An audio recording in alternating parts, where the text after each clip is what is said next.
Can you intend to be my boyfriend for a day for my family? Sometimes we carry pains that no one sees. Sarah worked every day on that farm, always with a smile on her face, always trying to cheer up her boss who had lost his wife. But behind that smile was a deep sadness, a wound that her own family insisted on reopening every year. And it was precisely when she gathered the courage to make an unusual request, one that would change everything, that her life took a turn she never imagined. Because God works in the details, in the moments we least expect. And what began as a simple favor transformed into something much bigger. Stay with me until the end, because this story will show you that it's never too late to start over, and that sometimes true love appears where you least expect it. So subscribe to the channel, leave a like, and comment on where you're watching from. Let's get to the story. James Thompson was 53 years old when his life lost its meaning. He owned one of the largest cattle ranches in Texas, a respected man in the region known for his honesty and hard work. But since Eleanor, his wife of 30 years, lost her battle with cancer, James was just a shadow of the man he used to be. He would wake up early, work all day, return to that huge empty house and sit on the porch with a glass of whiskey, gazing at the horizon until nightfall. His two sons, Michael and Thomas, already had their own families, their own lives in other cities. They called every week asking if he was all right, but James always said yes, that everything was under control. A lie. Nothing was under control. The only person who seemed to understand the weight of that loneliness was Sarah Williams.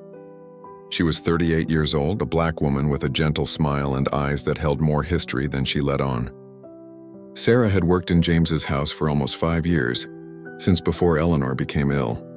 She had been much more than a housekeeper in those last few years. She had been company, she had been support. She had held Eleanor's hand on difficult days and wiped away James's tears when he thought no one was watching. Now, 3 months after the funeral, Sarah was still there. She prepared James's breakfast, kept the house tidy, and occasionally tried to elicit a conversation, a smile, anything that would remind her of the man he used to be. "Good morning, Mr. Thompson," she would say every morning, placing the steaming cup of coffee on the kitchen table. "Good morning, Sarah," he would reply, always in that tired tone, as if even speaking required too much effort. But that October morning, when Sarah entered the kitchen, it was different.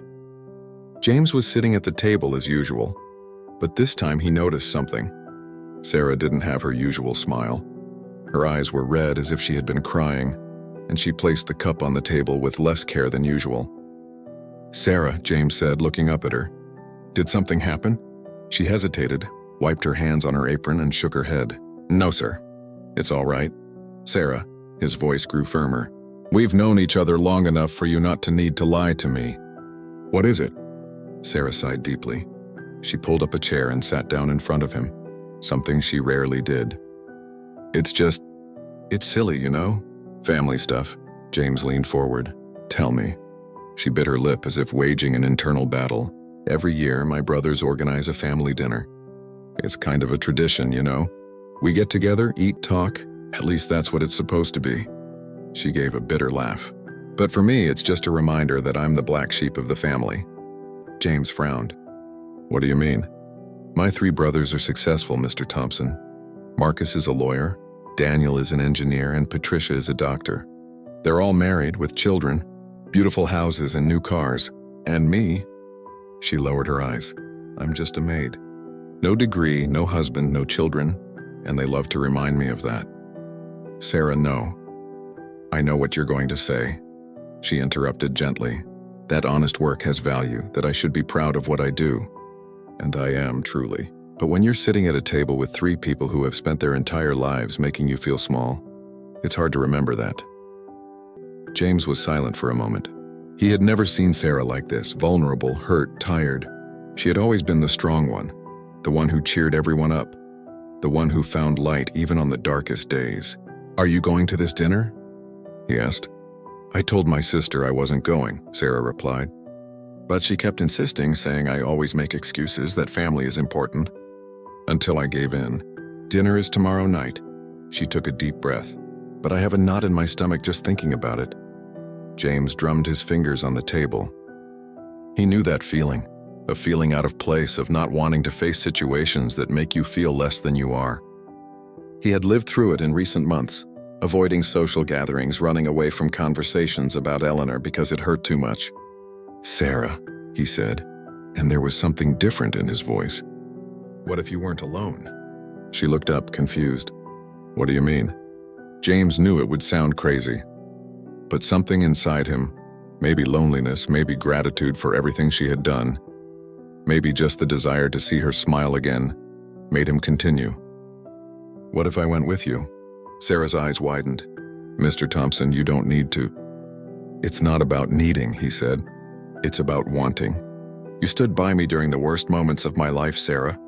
You held my hand when Eleanor was dying. You fed me when I wasn't hungry.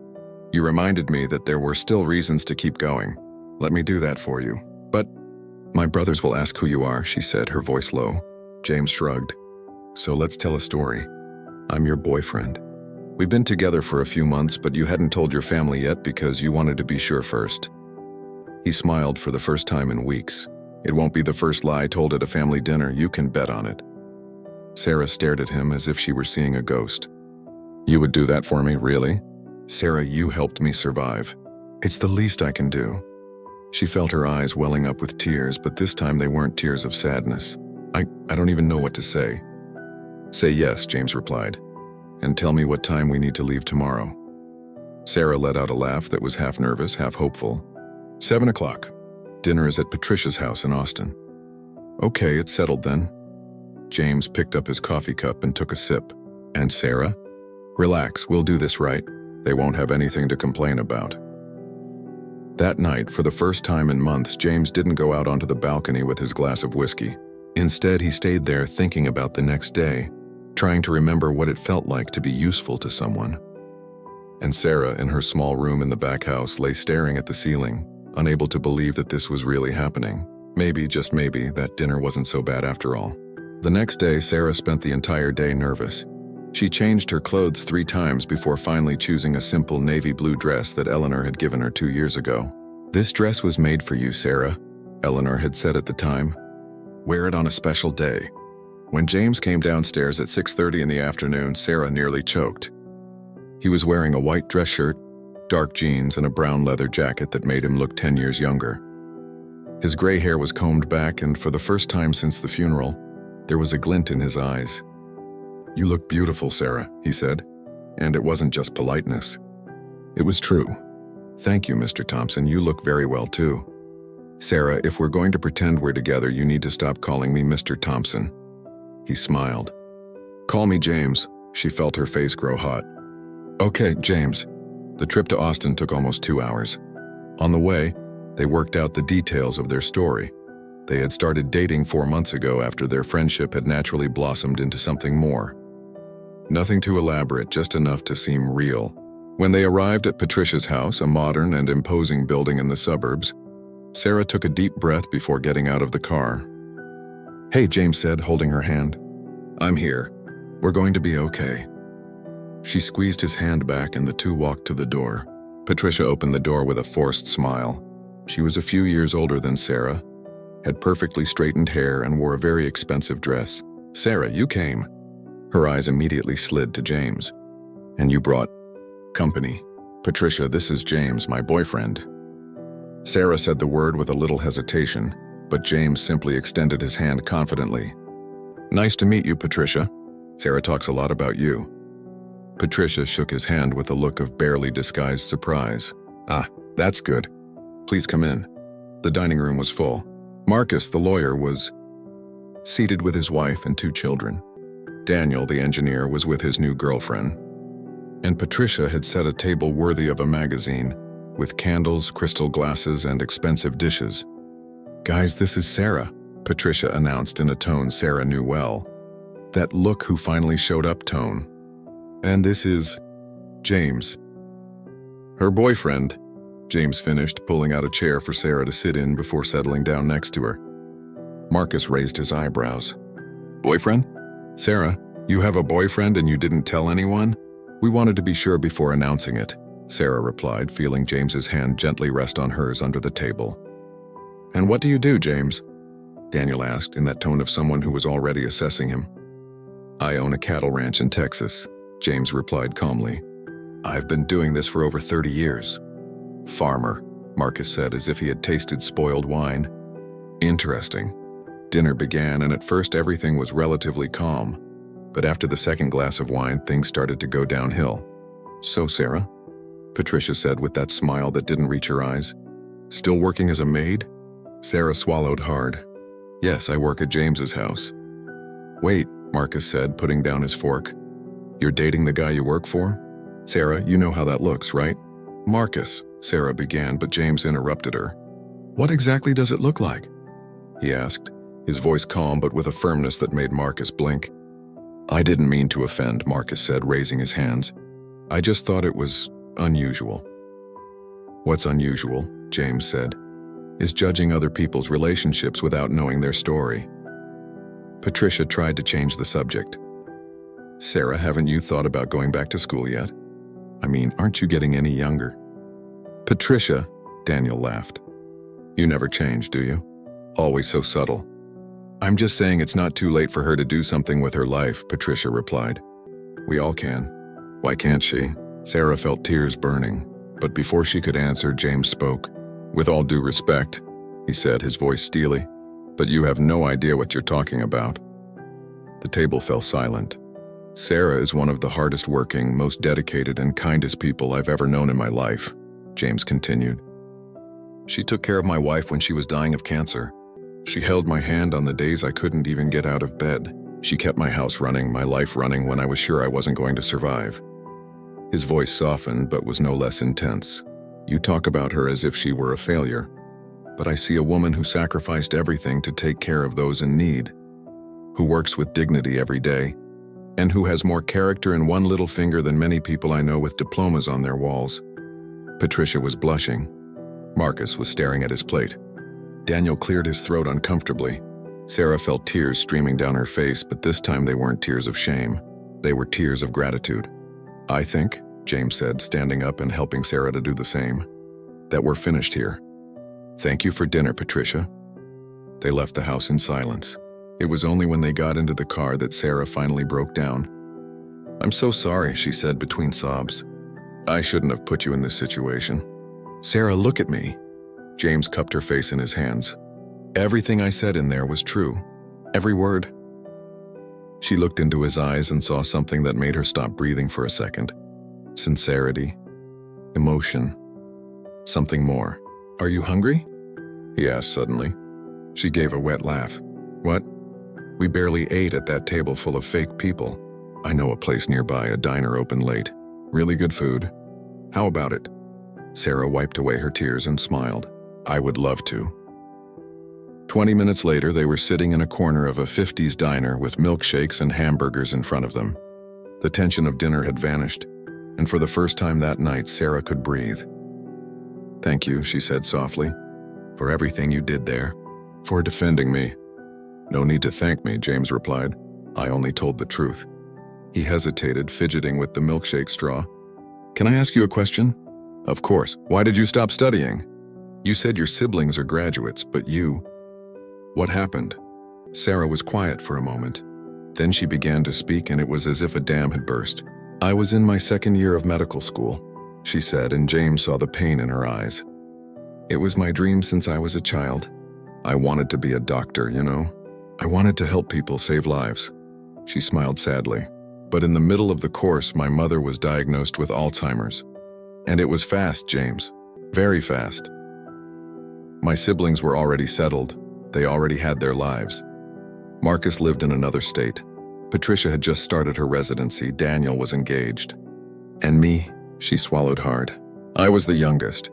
I still lived with her. So I gave it all up. I dropped out of college, I gave up my dreams, and I took care of my mother until the day she died. For 2 years I watched her forget who I was, calling me by names that weren't mine, looking at me like I was a stranger." The tears returned, and when she finally passed away, I had debts from treatment, a house to pay for, and no diploma. James felt a tightness in his chest. "Sarah, my brothers helped me with the funeral, but after that they each went back to their lives. I was left alone trying to pick up the pieces. I started working as a maid because that's all I could get, and every guy I met," she shook her head, "they only wanted one thing. None of them took me seriously. I always said no, James. I was raised in a Christian family, even if my brothers have forgotten that. I still follow God's principles. I'm not the kind of woman they thought I was.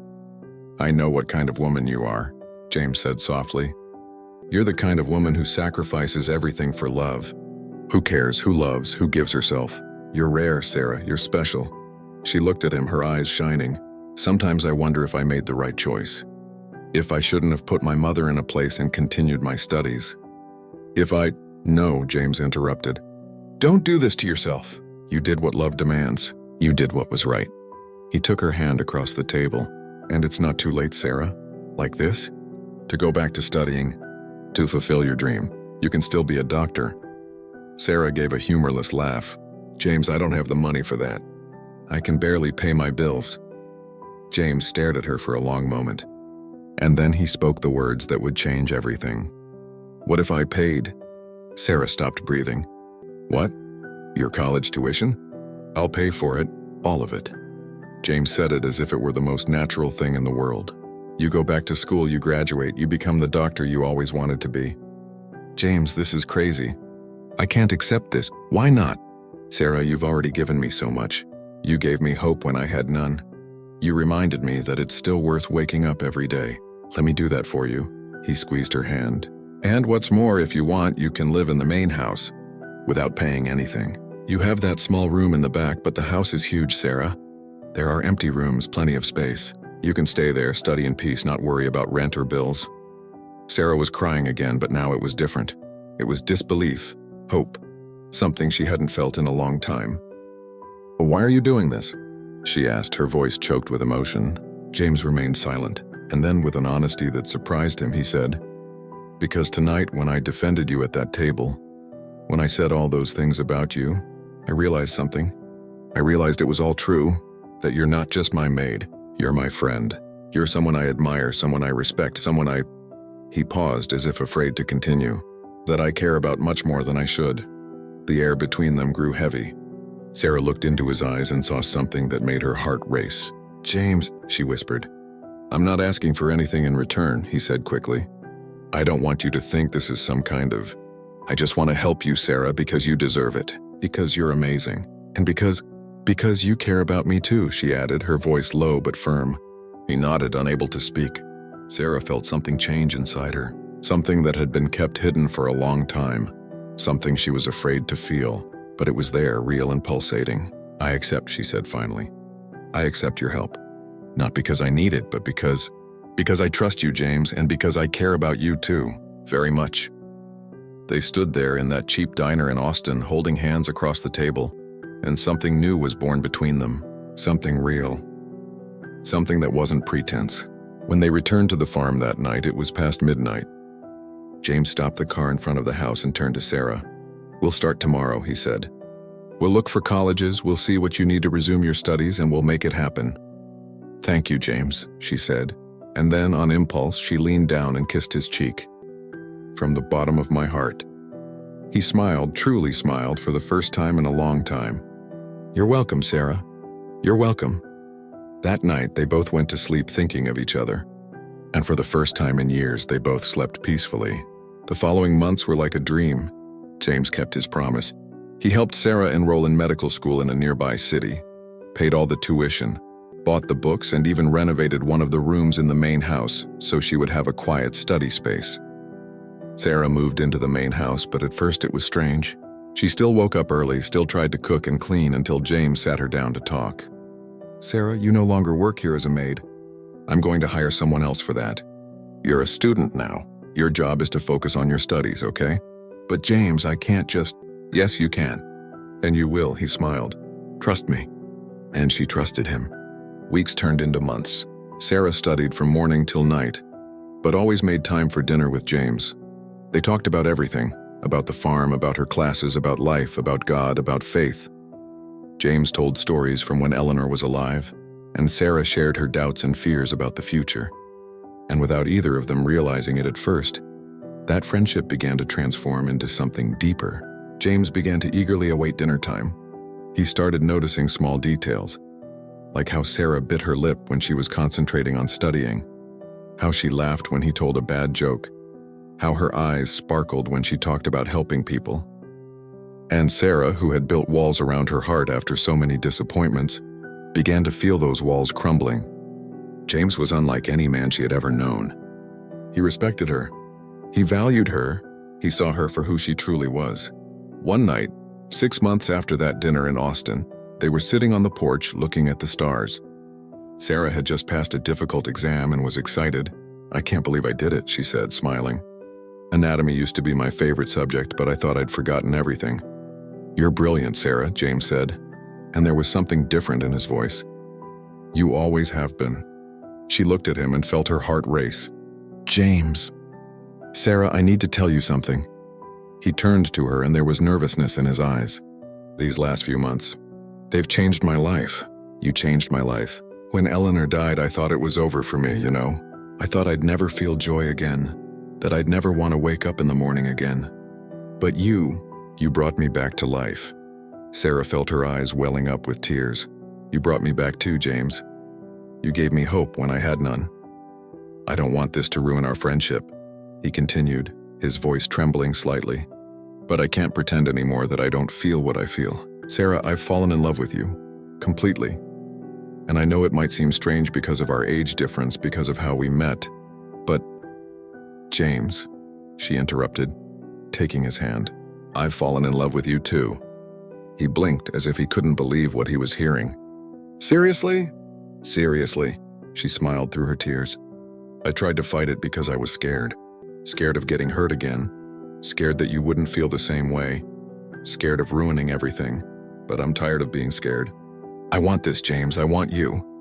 James pulled her close and kissed her forehead, then her nose, and finally her lips. It was a soft kiss, full of promise, full of true love. "We're going to do this the right way," he said when they separated. "The way God wants. We're going to date for real, with respect, with the right principles. And when the time is right," Sarah added, "we'll do it right." And that's exactly what they did. James met her as a real boyfriend. They went to church together every Sunday. He met her friends from college. She got to know Michael and Thomas, his sons, better. They were surprised at first, but soon realized how good she was for their father. A year and a half after that fateful dinner in Austin, James proposed to Sarah. It was simple, on the same balcony where they had confessed their feelings, with the sunset painting the sky orange and pink. "Sarah Williams," he said, kneeling with a ring in his hand, "will you marry me? Not because I paid for your college, not because I have money, but because I love you more than I ever imagined I could love again. Because you are my best friend, my safe haven, my light. Because I want to spend the rest of my life making you happy." "Yes," she said, crying and laughing at the same time. "Yes, yes, 1,000 times yes." The wedding was small and intimate, in a little church in the countryside with only family and close friends present. Sarah wore a simple white dress and James couldn't stop smiling. When the pastor pronounced them husband and wife, James held her face in his hands and said, "God has a plan for everything, doesn't he? Even for the moments we think are the end." "Especially for moments like these," Sarah replied. 2 years after the wedding, Sarah graduated as a doctor. James was in the audience, applauding louder than everyone else, tears streaming down his face. Next to him were Michael and Thomas, and a surprise. Patricia, Marcus, and Daniel had also come. After the ceremony, Patricia approached Sarah, her eyes red. "I need to apologize," she said, "for everything. For all those years making you feel small. For that awful dinner, for not seeing how amazing you've always been. You're better than all of us, Sarah. You always have been." Sarah hugged her sister. "I forgive you. We only learn with time, right?"